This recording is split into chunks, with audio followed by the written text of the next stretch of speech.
Hello students. तो आज हम पढ़ेंगे क्लास 10 का चैप्टर 14। उसकी हम कर रहे हैं एक्सरसाइज 14.1 और उसका क्वेश्चन नंबर 1 है ये। ठीक है, तो आपके पास बुक होगी, उसमें आप क्वेश्चन पढ़ना जिसमें आपको ये क्वेश्चन दिया होगा। ठीक है ना। तो ये पौधों की संख्या दे रखी होगी आपको, और ये नंबर ऑफ प्लांट इंग्लिश में और हिंदी में मैंने दोनों लिखा हुआ है। तो आपको कैसे दे रखा है 0 to 2, 2 to 4, 4 to 6, इस तरीके से 14 तक है। और ये आपको फ्रिक्वेंसी दी हुई है, घरों की संख्या, नंबर ऑफ हाउसेस। ठीक है, इसको हम सॉल्व करेंगे।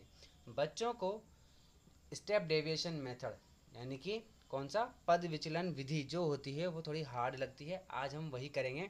और उसको कैसे हम कर सकते हैं सबसे सिंपल, उस तरीके को हम देखेंगे। ठीक है ना। चलिए, और मैं सच कह रहा हूँ, ये सबसे सिंपल मेथड होता है स्टेप डेविएशन मेथड, वो आज हम देख लेंगे, मैं आपको बता दूंगा। ठीक है ना। जबकि बच्चों को लगता है डायरेक्ट मेथड, जबकि डायरेक्ट मेथड सबसे हार्ड होता है, उसमें गलती होने के चांसेस बहुत ज़्यादा होते हैं। ठीक है ना। बच्चों को ये जो हमको लिस्ट बनानी होती है, इस तरीके के जो कॉलम्स बनाने होते हैं, मानता हूँ कि डायरेक्ट मेथड में ये लिस्ट जो है, ये कॉलम्स जो है वो कम बनते हैं। ठीक है ना। लेकिन जब आप फॉर्मूले में वैल्यू पुट करते हैं तो वहाँ जो आपकी कैलकुलेशन है वो बहुत ज़्यादा हार्ड हो जाती है। और वहीं पे आपके जो स्टेप डेविएशन मेथड है, पद विचलन विधि है, वहीं पे आपका ये बहुत ही कैलकुलेशन सिंपल होती है। ठीक है ना। इसलिए मेरे हिसाब से आपको स्टेप डेविएशन मेथड यूज़ करना चाहिए। और उसमें भी अगर आपको डायरेक्ट मेथड यूज़ करना है तो वो कब करना चाहिए वो मैं अभी आपको क्वेश्चन करने के बाद बता दूंगा। चलिए, तो देखिए, आपके पास ये क्वेश्चन होगा। सबसे पहला हमारा काम होता है फॉर्मूला लिखने का। तो x bar is equal to, आपको पता है एक्स बार क्या होता है, मीन होता है। तो x bar is equal to A plus I, हम यहाँ पर एच भी लिखते हैं कई बार, है ना, आपकी बुक में भी एच लिखा होगा।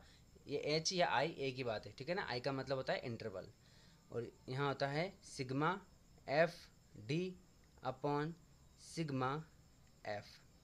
ठीक है। चलिए, अब हमें इन सब की वैल्यू निकालनी है। हमें ए की वैल्यू चाहिए सबसे पहले, उसके बाद आई की वैल्यू चाहिए, उसके बाद हमें चाहिए सिग्मा एफ डी की वैल्यू, उसके बाद चाहिए सिग्मा एफ की वैल्यू। ठीक है, तो हम एक एक करके इनको निकालेंगे। तो हमें ए की वैल्यू चाहिए, तो ए की वैल्यू निकालने के लिए हमें क्या निकालना पड़ेगा, एक्स निकालना पड़ेगा। क्या निकालना पड़ेगा, एक्स। ठीक है। एक्स कैसे निकालते हैं, lower limit plus upper limit upon 2 करके। ठीक है। हालांकि आपको ये सिर्फ दिखाना है, करना नहीं है। हमें करते कैसे हैं इसको, तो देखिए 0 और 2, इसको आप पहले को कर लो बस। तो 0 को 2 को प्लस कर लो अपॉन 2 करके, क्या आ जाएगा, ये 0 और 2 2 हो जाएगा, अपॉन में 2, 2 से 2 कट जाएगा कितनी बार, एक बार। ठीक है, आ गया एक। अब आपको करना क्या है, अब आप देखिए इनमें इंटरवल कितना है। आई की वैल्यू देखिए, आई कैसे निकालते हैं, जो आपका ये फर्स्ट है इसमें 2 माइनस 0 कर दीजिए। ठीक है, तो कितना आ जाएगा 2। ये आप इंटरवल देखिए, सभी में बराबर बराबर बराबर बराबर है, इक्वल इक्वल है, यानी कि सभी में 2 2 का गैप है। देखिए 2 से लेके 4 के बीच में भी 2 का गैप है, इसमें भी 2 का गैप है, इसमें भी 2 का गैप है। अगर आप इनमें से किसी को भी माइनस करते हो, अपर लिमिट में से लोअर लिमिट को माइनस करते हो, तो आपको 2 ही आपको मिलेगा। तो इसका जो इंटरवल है वो क्या है, 2 है, इस तरीके से। ठीक है, तो जो इंटरवल है, अब इनमें आपको क्या करना है, प्लस करते हुए जाना है। तो 2 में 1 में आपने 2 प्लस किया तो 3 हो जाएगा, 3 में आपने क्या किया, 2 प्लस किया तो 5 हो जाएगा, फिर ये 7, 7 और 2 9, 9 और 2 11, 11 और 2 13, इस तरीके से ये आ गया। ठीक है, तो आई की वैल्यू हमारे पास आ गई और हमने ये एक्स निकाल लिया। अब हमें ए चाहिए। ए का मतलब होता है एज्यूम करना, यानी कि कल्पना करना, यानी कि कल्पित करना। ठीक है ना। तो कल्पना हम कुछ भी कर सकते हैं। वैसे हमें क्या करते हैं, जो बीच में होता है, जो बीच में नंबर होता है, एक्स की जो लिस्ट है उसमें जो बीच में होता है उसे ही हम क्या मानते हैं, ए मान लेते हैं। तो ये हमने बीच में जो ये है इसको हमने ए मान लिया। अब हमें क्या निकालना है, डी निकालना है। ठीक है, डी कैसे निकालते हैं, डी की वैल्यू होती है एक्स माइनस ए करके। सॉरी, हम कौन सा कर रहे हैं, हम कर रहे हैं, ये मैंने यहाँ गलत लिख दिया, ये यू आएगा यहाँ पर, स्टेप डेविएशन मेथड में यू आता है। ठीक है, ये चलिए, और यू की वैल्यू क्या होती है, यू की वैल्यू होती है यहाँ पर x minus A upon I. ठीक है, तो हम यहाँ पर u लिखेंगे। तो u की वैल्यू लिखने के लिए आपको कुछ भी नहीं करना है। आप देखिए ये जो आपने a लिखा हुआ है यहाँ पर लिख दीजिए 0 और ऊपर लिख दीजिए 1 2 3। 0 के नीचे भी 1 2 और ये 3, ऊपर वाले में माइनस लगा दीजिए। ठीक है, बस इतना ही आपको ये करना होता है। आपको कुछ भी नहीं सोचना है, बस u में आपको कुछ नहीं करना है। a के सामने आपको क्या लगाना है 0 और ऊपर 1 2 3 और नीचे भी 1 2 3। जितने भी क्वेश्चन आप करोगे सभी में ही 0 1 2 3 1 2 3 ही लगाना है। a के सामने 0 और सब जगह 1 2 3 1 2 3 लगाना है, कहीं भी u की वैल्यू चेंज नहीं होती है। ठीक है, अब हमारे पास u की वैल्यू तो आ गई। अब हमें क्या चाहिए एफ यू, यानी कि f और u को क्या करना है, हमें इंटू करना है। हमें क्या करना है, f और u को इंटू करना है। तो हम f और u को इंटू कर लेंगे। ठीक है, ये रहा एफ यू हमारा, तो ये रहा f और ये रहा u। तो देखिए ये प्लस का ये माइनस का, तो क्या आ जाएगा, माइनस आ जाएगा। और 1 को 3 से करेंगे तो 3। ये प्लस का माइनस का, तो क्या आ जाएगा, माइनस। 2 2 4 हो जाएगा, प्लस माइनस माइनस हो जाएगा और 1 1 1 हो जाएगा। ये 0 हो जाएगा। ये प्लस प्लस प्लस हो जाएगा और ये 6 को 1 से करेंगे तो 6 हो जाएगा। प्लस प्लस प्लस हो जाएगा, 2 2 को कर से करेंगे तो 4 हो जाएगा। प्लस का ये हो जाएगा और ये 9 हो जाएगा। ठीक है, चलिए अब आपको करना क्या है, ये जो माइनस माइनस है इनको अलग प्लस करना है और इनको अलग प्लस करना है। तो देखिए 3 3 और 4 7, 7 और 1 8, तो ये हो गया माइनस का 8।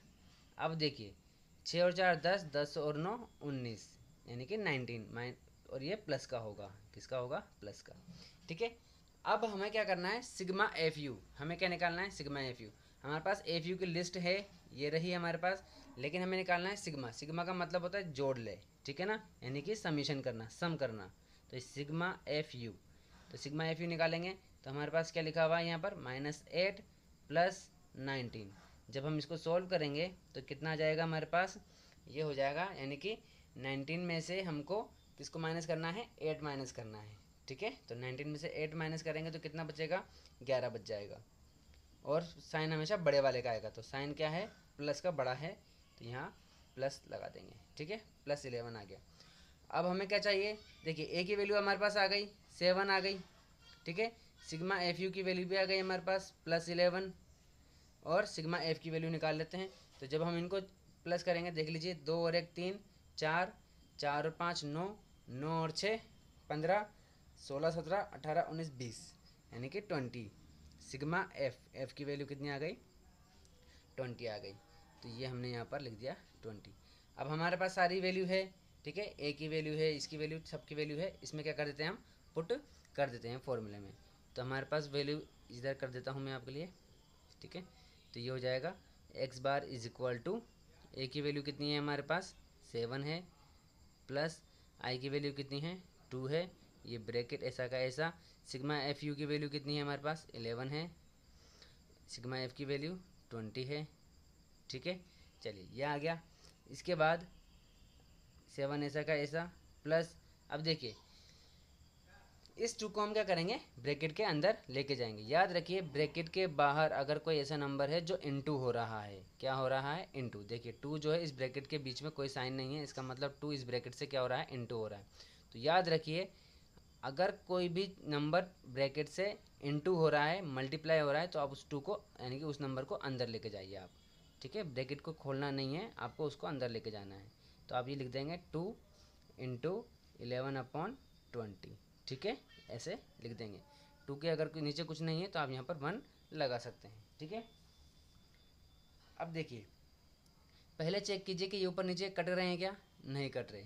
यह कट रहे हैं क्या, नहीं कट रहे, किसी भी टेबल से ये नहीं कट रहे हैं। ठीक है, अब हम ऐसे चेक करेंगे। तो याद रखिए अगर ये एक फ्रैक्शन है, ये एक फ्रैक्शन है, बीच में इनटू है, तो आप ऐसे भी कट कर सकते हैं। लेकिन अगर यहाँ प्लस या माइनस होता, ठीक है, जैसे कि मैं बताता हूँ आपको, अगर आपको पास ऐसा होता 2/1 + 11/20, तब आप सिर्फ ऐसे ही ऊपर नीचे कट कर सकते थे, ऐसे ऐसे नहीं कट कर सकते।